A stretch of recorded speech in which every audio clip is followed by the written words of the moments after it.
This is the Dollemore Daily, and I'm Jesse Dollemore.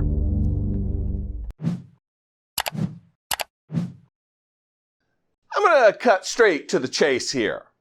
Trump's personal attorney / international man of mystery / greasy goblin, Rudy Giuliani, is the smoking gun in this impeachment inquiry.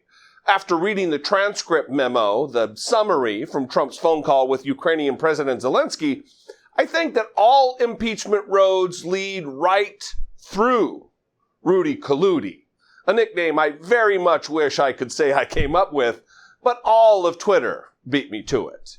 Rudy Giuliani is the human blue dress of 2019. And all jokes about old, crusty, dried-up stains aside, I think Rudy Giuliani will ultimately end the Trump administration. Let me explain. Rudy Giuliani is Donald Trump's personal attorney. He took that spot that Michael Cohen warmed up for him for years. So when Michael Cohen passed the baton of spectacular, disbarrable lawyering to Rudy Giuliani, it was in personal capacity only. Rudy Giuliani is not a federal employee. He was not confirmed by the Senate to any post in the Trump administration, and he does not act in any official capacity on behalf of the American people.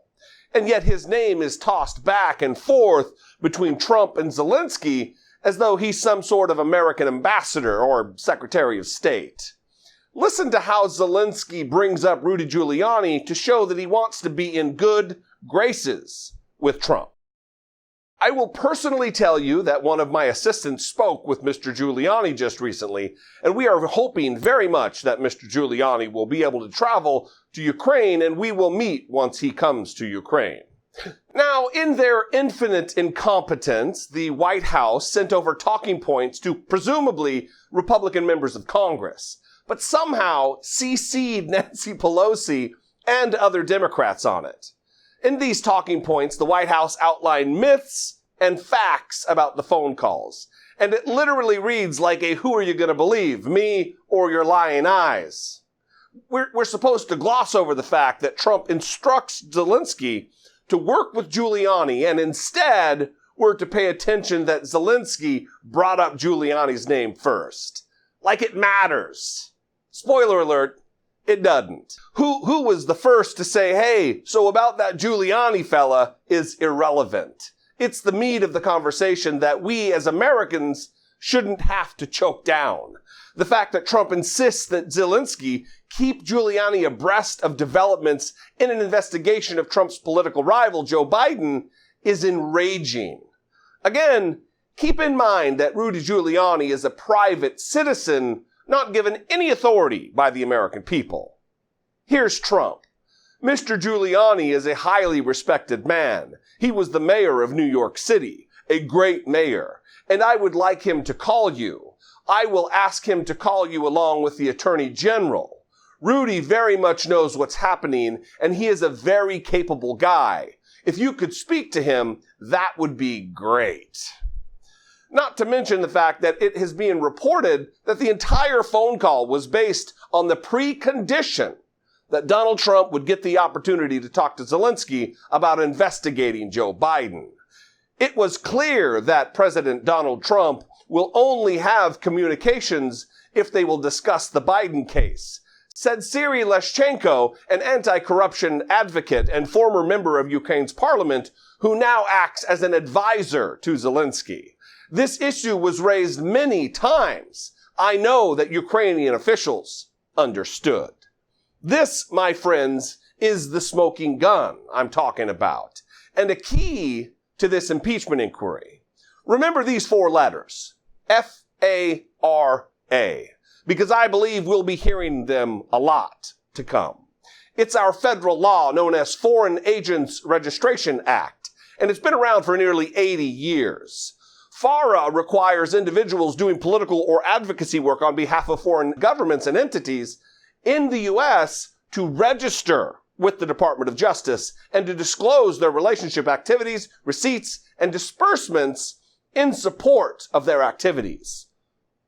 In other words, American law requires public registration from people who want to work with foreign entities. Ukraine is a foreign entity. Rudy Giuliani does not appear to be registered as a foreign agent. Keep in mind that the database is public. There are roughly 450 registered foreign agents right now. I searched it several times, and Rudy Colludy didn't show up. Rudy Giuliani appears to be in direct violation of federal law, and the American, for now, president is complicit in this violation. Trump wishes to benefit from Giuliani's law-breaking by having Giuliani go outside of the regulations that bind federal employees and act on Trump's personal behalf as it concerns his campaigning. The fact that this is gross and flagrantly out in open view doesn't make it less against the law. Now, I'm not the only person ringing alarm bells about Rudy Giuliani. 7 Democratic senators have inquired with the Department of Justice earlier in September about Giuliani's apparent non-registration under FARA. They outlined half a dozen open violations of the act, such as Giuliani going to Armenia, Bahrain, Albania, and Poland as a Trump proxy. The Department of Justice ignored the letter, so as of September 25th, once the transcript got released, they renewed their request for a review of Giuliani's compliance with the law because, again, the database is fully public and Giuliani's name is nowhere in it. This stalling from the DOJ is also likely to be brought up during the impeachment hearings. In the end, I do believe that as more facts come out, Rudy Giuliani will be the card that gets yanked, causing the whole rotten house of Trump cards to topple. But in the meantime, please, I beg you, please keep inviting Giuliani on the news, talk shows, and ask him questions and watch him spill all the beans. He is an incompetent buffoon, a blowhard who gets blinded by studio lights and goes into some sort of verbal diarrhea trance from which we can begin to put together the true picture of what's happening at the White House. I mean, if he be the only one who brings us to the other end of this Trump administration, so be it. I'm ready.